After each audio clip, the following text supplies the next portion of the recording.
குட்டீஸ்க்குலாம் birthday வந்தா நம்ம என்ன முதல் கிஃப்ட் பண்ணுவோம்?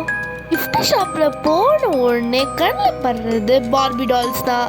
அந்த பார்பி ரியல் லைஃப்ல ரொம்பவும் மோசமான செல்ஃபிஷான பொண்ணா இருந்திருக்காங்க.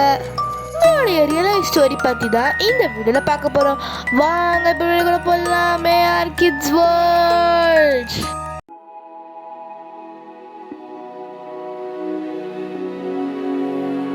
பார்பியோட ரியல் நேம் பார்பரா மில்லர். 1955ல லாஸ் ஏஞ்சல்ஸ்ல 25 வயசான பார்பரா மில்லர் பார்க்கறதுக்கு ரொம்ப அழகாகவும் கோல்டன் ஹேரோடையும் இருப்பாங்க. மிஸ் கலிஃபோர்னியா ஆகணும்ன்றதுதான் இவங்களுடைய ரொம்ப நாள் கனவாகவும் இருந்திருக்கு. நிறைய பியூட்டி கான்டெஸ்ட்ல எல்லாம் கலந்துக்கிட்டு இருக்காங்க. ஆனா அங்கதான் ரொம்ப பெரிய ப்ராப்ளமே ஸ்டார்ட் ஆகுது. பார்பரா கலந்துக்கிட்ட ஒவ்வொரு கான்டெஸ்ட்லயும் ஒரு கண்டெஸ்டன்ட்லயும் காணாம போறாங்க. அனா கேட்டர், லிண்டா ஹாரிஸ்,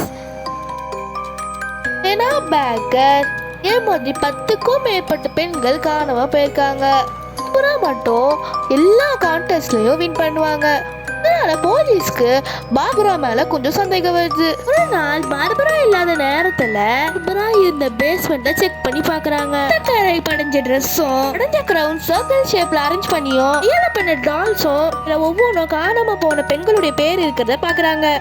இன்வெஸ்டிகேஷன் பண்றாங்கன்னு தெரியாத பார்பரா ஃபைனல் கான்டெஸ்ட்ல போல சிரிப்போரையும் ட்ரெஸ் போட்டுட்டு இந்த கான்டெஸ்ட்ல கலந்துக்கிறாங்க. காணாம போன பெண்களுடைய டெத்துக்கு காரணமா பார்பரா தான் அரெஸ்ட் பண்ணி வாழ்நாள் சிறை தண்டனையை கொடுக்குறாங்க. அப்புறம் 4 வருஷம் கழிச்சு 1959ல மெட்டல் கம்பெனி ஒரு அழகான டாலை உருவாக்குறாங்க.